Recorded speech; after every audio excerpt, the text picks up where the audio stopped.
안녕하세요. 간추린 뉴스 오디오북입니다. 지금부터 2025년 4월 15일 화요일 주요 뉴스를 간추려서 구독자님들께 전해드릴게요. 첫 번째 뉴스예요. 민수 엄마는 자가예요? 전세예요? 아무렇지 않게 던진 이 한마디가 지금 신도시에서 벌어지고 있는 또 다른 현실을 보여줍니다. 위례 신도시. 새로운 삶을 기대하며 많은 가정이 모여든 곳이지만 그 속에선 자가냐 전세냐에 따라 보이지 않는 벽이 생기고 있습니다. 아파트 이름 브랜드, 평수는 물론이고 소유 여부에 따라 학부모들 간 미묘한 거리감이 형성되고 있는 건데요. 문제는 이 분위기가 아이들에게까지 전해지고 있다는 점입니다. 누구네는 자가니까 리딩맘이야. 전세면 단톡방에서도 조용히 있는 게 낫지 않겠어? 이런 말들이 익명 커뮤니티를 넘어서 실제 대화 속에서도 등장하고 있습니다. 특히 30대 초반 청년층은 자가 마련이 더욱 어려워지고 있습니다. 최근 조사에 따르면 이 연령대의 월세 비율은 꾸준히 증가하고 있으며 자가 보유 비율과의 격차도 갈수록 커지고 있죠. 이런 현실 속에서 신도시의 아파트 계급화는 어쩌면 단지 사회 분위기의 반영이 아니라 구조적인 문제일지도 모릅니다. 아이는 부모의 말투를 따라 배우고 부모는 사회의 시선을 의식하게 됩니다. 그 사이에서 만들어지는 보이지 않는 계급은 결국 공동체의 온도를 낮추는 냉기처럼 퍼져가고 있는 것이죠. 주거 형태는 단지 사는 방식의 차이일 뿐 사람의 가치를 나누는 기준이 되어선 안 됩니다. 이제는 누가 어디에 사느냐보다 어떻게 함께 살아가느냐를 먼저 고민해야 할 때입니다. 신도시의 이 작은 총극이 우리 모두를 향한 묵직한 질문으로 남습니다. 최근 교육계와 재계 모두를 뒤흔든 충격적인 사건이 공개됐습니다. 한양대학교 에리카 캠퍼스 무용학과 박모 교수가 재벌가 인사와의 술자리에서 제자들에게 부적절한 요구를 했다는 의혹이 사실로 드러나며 결국 해임 조치됐습니다. 사건은 박 교수가 정몽석 현대 BSN드시 회장과 함께한 술자리에서 벌어졌습니다. 이 자리에는 제자들도 함께 동석했고 박 교수는 학생들에게 춤과 노래를 요구하며 술자리를 이어갔던 것으로 전해졌습니다. 학생들은 강제적인 분위기 속에서 술을 따르고 심지어 불쾌한 신체 접촉까지 감내해야 했다고 주장했습니다. 문제가 된 자리는 단순한 사적 만남이 아니라 권력과 위계가 뒤섞인 구조 속에서 벌어진 명백한 갑질이었습니다. 박 교수는 의혹을 부인했지만 대학 측은 해당 사안의 중대성을 고려해 해임 결정을 내렸습니다. 더 큰 논란은 그 자리에서 현대가 인사로부터 일부 학생들이 1인당 50만 원이 든 돈봉투를 건넸다는 증언입니다. 돈이 오가는 어른들의 술자리에 아무런 보호 없이 방치된 학생들이 있었던 겁니다. 이 사건은 단지 한 교수의 일탈로 끝나지 않습니다. 교육이라는 이름 아래 벌어진 권력형 부조리, 그리고 사회적 지위가 높은 이들이 무심히 넘나든 그 선. 그 안에서 가장 연약했던 학생들이 받은 상처는 결코 가볍지 않습니다. 이제 필요한 것은 철저한 진상규명과 재발 방지 대책입니다. 더 이상 누군가의 미래가 누군가의 술자리 흥으로 소비되지 않도록 말이죠. 개그우먼 박나래 씨가 금품 도난 사건의 피해자가 되었습니다. 최근 자택에서 발생한 절도 사건으로 소중한 물건들이 도난당했고 경찰은 범인 어 씨를 긴급 체포했습니다. 절도범 어 씨는 박나래 씨와 일면식도 없는 30대 남성으로 외부에서 불법 침입해 범행을 저지른 것으로 알려졌습니다.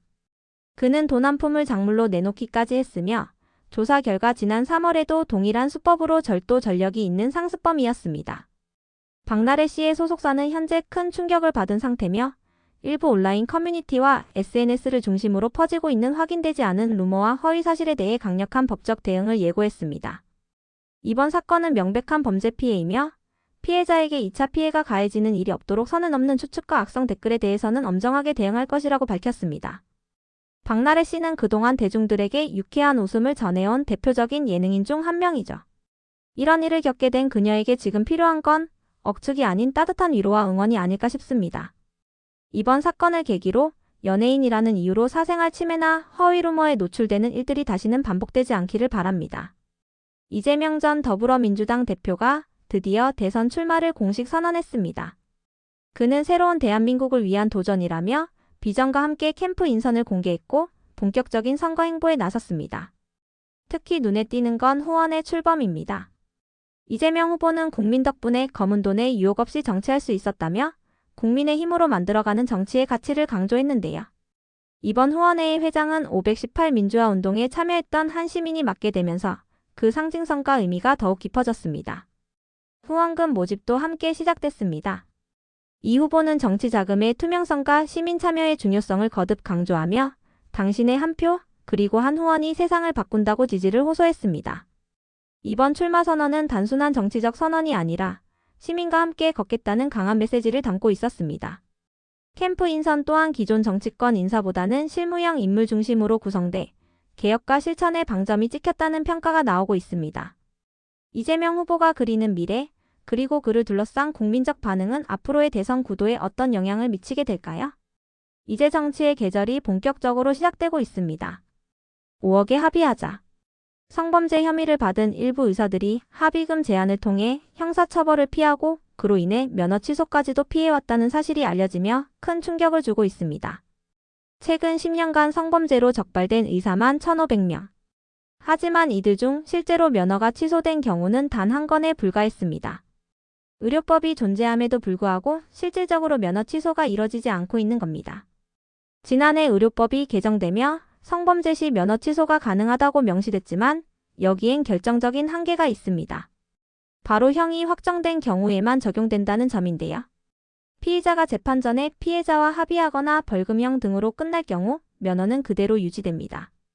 결국 이 법의 사각지대를 악용해 일부 의사들이 고액의 합의를 통해 사건을 무마하고 자격을 유지하는 면허 방패로 삼고 있다는 지적이 이어지고 있습니다.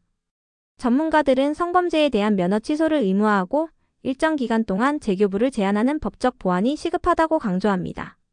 무엇보다 환자의 신체와 생명을 다루는 직업인 만큼 자격에 대한 최소한의 윤리 기준은 철저히 지켜져야 한다는 목소리가 커지고 있습니다. 의사가 된다는 것, 단지 지식과 기술을 갖췄다는 것만으로는 부족합니다. 그만큼 무거운 책임과 도덕성을 함께 요구받는 자리이기 때문입니다. 이제는 환자가 아닌 제도의 허점을 치유할 시간이 필요한 때입니다. 제주국제공항에서 상상도 못할 일이 벌어졌습니다. 이륙을 앞두고 활주로에 있던 항공기에서 한 여성 승객이 갑자기 자리에서 일어나 비상구를 열어버린 건데요. 이 사고로 항공기는 결국 회항했고 슬라이드까지 펼쳐지는 아찔한 상황이 이어졌습니다. 사건이 벌어진 항공편은 에어서울 소속 여객기로 서울로 향하던 중이었습니다. 문제의 승객은 별다른 제지 없이 비상구로 다가가 문을 열었고 순식간에 비상탈출용 슬라이드가 자동으로 작동하며 기체가 완전히 멈춰 섰습니다. 승객은 경찰 조사에서 답답해서 문을 열었다고 진술한 것으로 전해졌습니다. 하지만 이 행위는 명백한 항공보안법 위반으로 단순한 실수로 넘어가기 어려운 사안입니다. 이 사고로 해당 항공편은 물론 이후 예정됐던 후속 항공편까지 줄줄이 결항되며 약 100여 명의 승객들이 불편을 겪었습니다. 항공사는 급히 대체 항공편을 마련했지만 일부 승객들은 현장에서 수시간 대기해야만 했죠. 제주공항경찰대는 현재 해당 승객을 상대로 정확한 경위와 정신상태, 고의성 여부를 조사 중입니다. 이와 별도로 에어서울 측은 항공기 손상 여부 및 피해 비용을 산정해 민사적 책임도 검토 중이라고 밝혔습니다. 승객 한 사람의 충동적인 행동이 수백 명의 안전을 위협하고 항공 운항 전체에 큰 영향을 줄 수 있다는 사실. 오늘의 이 사건은 항공기 내 보안 규칙이 결코 가벼이 여겨질 수 없다는 걸 다시 한번 경고하고 있습니다. 정부가 총 12조 원 규모의 추가 경정 예산안을 마련하며 본격적인 재정 지원에 나섰습니다. 애초 계획했던 10조 원에서 증액된 이번 추경안은 재해복구와 민생 안정, 그리고 미래 산업 투자에 초점이 맞춰졌습니다. 최상목 경제부총리는 초당적인 협력을 통해 조속히 처리해달라며 국회에 강력히 요청했는데요. 이번 추경안의 핵심은 크게 세 가지입니다. 첫째, 재난 대응과 소상공인 지원.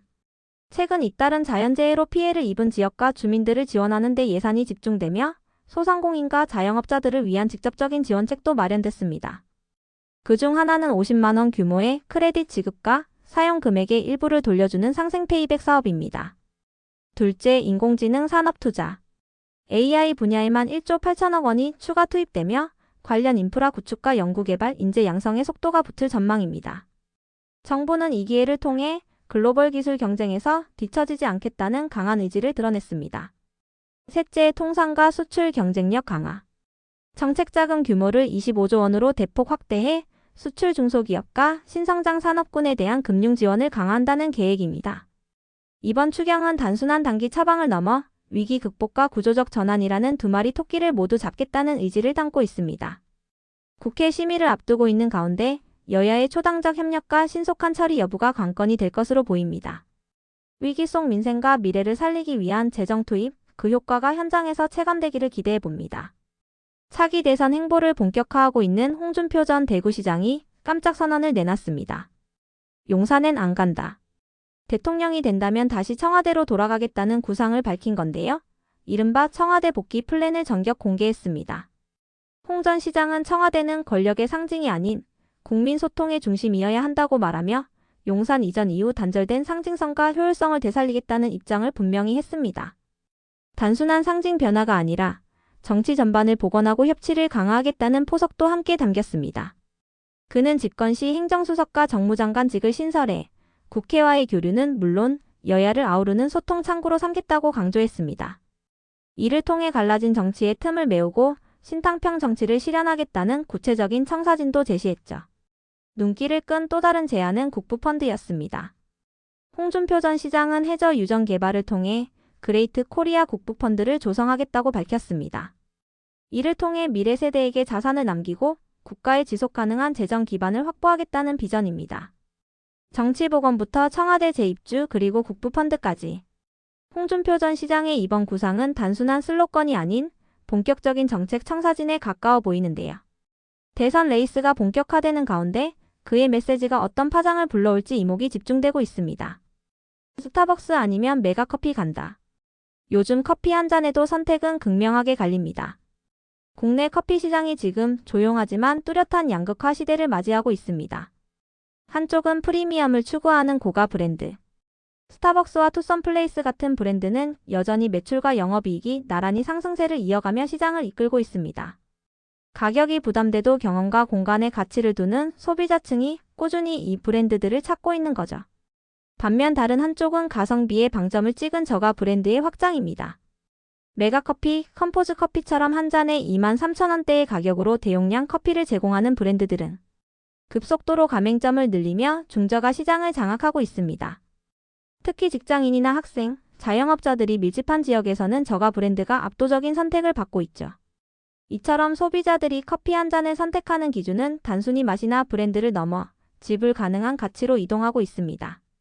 고급화와 대중화, 두 축으로 나뉘는 커피 시장의 흐름은 우리 사회 전반의 소비 양극화를 그대로 반영하고 있는 셈이죠. 하루를 시작하는 한 잔의 커피. 그 안에는 개인의 취향뿐 아니라 시대의 흐름까지 녹아들고 있습니다. 커피를 둘러싼 이 조용한 전쟁, 앞으로의 시장 변화도 지켜볼 만하겠죠. 배우 하정우와 샤이니, 민호 두 사람 사이에 깜짝 부동산 거래가 성사됐습니다. 서울 서초구의 한강뷰 고급주택. 이 집은 원래 하정우 씨가 27억 원에 매입한 곳이었는데요. 최근 무려 50억 원에 매각됐고 그 주인공은 다름 아닌 민호 씨였습니다. 특히 눈에 띄는 건 민호 씨가 이 집을 전액 현금으로 구매한 것으로 전해졌다는 점인데요. 그만큼 확고한 재정 능력을 보여준 셈이죠. 하정우 씨는 이 거래로 약 23억 원의 시세 차익을 올린 것으로 추정됩니다. 두 사람은 2023년 티빙 오리지널 예능 두발로 티켓팅을 통해 처음 인연을 맺었고 그 이후로도 친분을 이어온 것으로 알려져 있습니다. 단순한 방송을 넘어 이제는 부동산까지 이어진 이들의 관계에 팬들 역시 놀라움과 흥미를 감추지 못하고 있습니다. 하정우의 안목, 민호의 재력, 그리고 두 사람의 특별한 인연까지. 한강뷰보다 더 빛나는 건 이둘의 믿음과 신뢰가 아닐까 싶네요. 방탄소년단의 진, 최근 화제의 예능 프로그램 대환장 기안장을 두고 시상식에서 대상 받은 것보다 연락이 훨씬 더 많이 왔다며 깜짝 고백을 전했습니다.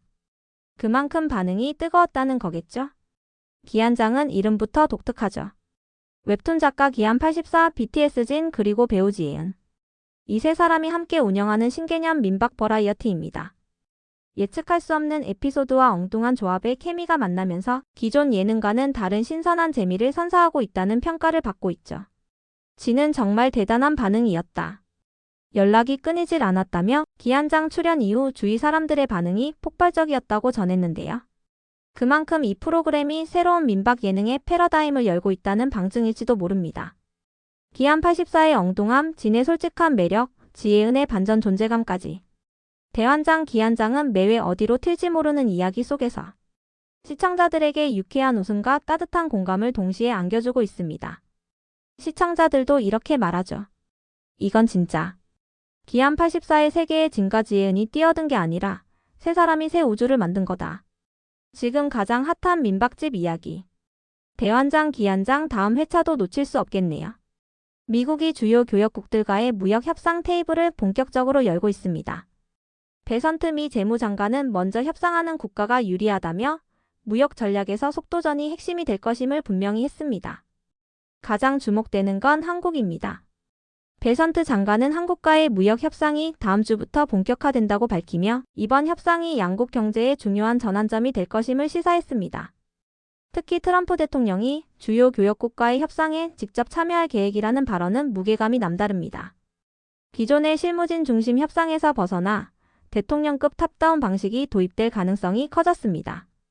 미국은 현재 한국을 비롯해 영국, 호주, 인도, 일본과의 협상을 우선적으로 추진하고 있으며 빠르게 협정에 도달한 국가가 더 유리한 조건을 확보하게 될 것이라고 강조했습니다. 이런 배경 속에서 한국 정부 역시 발빠른 대응이 요구되고 있습니다. 경제 안보, 통상 전략, 수출 산업 전반에 영향을 미칠 수 있는 만큼 이번 협상이 단지 수출입 조건을 넘어서 국제 경제 질서 속 우리 위치를 가늠하는 분기점이 될 수도 있기 때문이죠. 협상 테이블에 앉는 것도 중요하지만 누가 먼저 펜을 들고 어떤 문구에 서명하느냐가 더 중요한 시점입니다. 국제 무역의 숨가쁜 움직임 속 우리 선택이 곧 미래가 될 수 있습니다. 트럼프 전 미국 대통령이 다시 한번 무역 이슈의 중심에 섰습니다. 이번에는 자동차 업계의 숨통을 틔우기 위한 관세 면제를 검토하고 있다는 입장을 밝혔습니다. 그는 미국에서 직접 생산하는 데는 시간이 필요하다며 해외 생산에 의존하고 있는 자동차 부품에 대해 일시적인 관세 면제를 시사했습니다. 이는 미국 내 자동차 업체들의 부담을 덜고 공급망 불안 해소를 위한 조치로 해석되고 있습니다.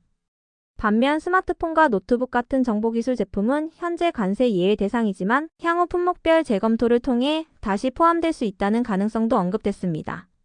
소비자들의 체감 물가에 직접적인 영향을 미칠 수 있는 만큼 향후 발표가 주목되는 대목입니다.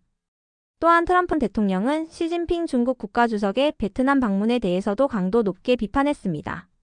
그는 중국과 베트남이 미국을 망치기 위한 논의를 벌이고 있다며 날을 세웠는데요. 글로벌 공급망 재편과 무역 패권 경쟁 속 아시아 경제권의 움직임을 견제하려는 의도가 엿보입니다. 이번 트럼프의 발언은 단순한 보호무역이 아닌 정치적 계산이 깔린 무역 전략이 본격화되고 있음을 보여줍니다. 자동차, 전자제품, 그리고 글로벌 경제 외교까지. 지금 이 순간에도 세계는 끊임없이 재편되고 있습니다. 이제 중요한 건 한국을 포함한 주요 국가들이 이 흐름 속에서 어떤 전략으로 경제 주도권을 지켜낼 수 있을지입니다. 무역 전선은 조용하지만 그 속은 치열하게 움직이고 있습니다. 내일은 약간 흐린 하늘이 예상되지만 여전히 쾌적한 날씨가 이어질 것으로 보입니다. 아침 최저기온은 11시, 낮 최고기온은 25시로 따뜻한 하루가 될 것입니다. 바람은 남서풍이 불며 평균 풍속은 약 10kmh로 부드럽게 느껴질 것입니다. 자외선 지수는 높음 수준이니 야외 활동 시 주의가 필요합니다. 이번 주는 대체로 맑고 따뜻한 날씨가 이어질 것으로 예상되니 야외 활동이나 산책을 계획하셔도 좋을 것 같아요. 지금까지 2025년 4월 15일 오늘의 뉴스였습니다. 구독, 좋아요, 알림 설정 함께 해주셔서 감사합니다.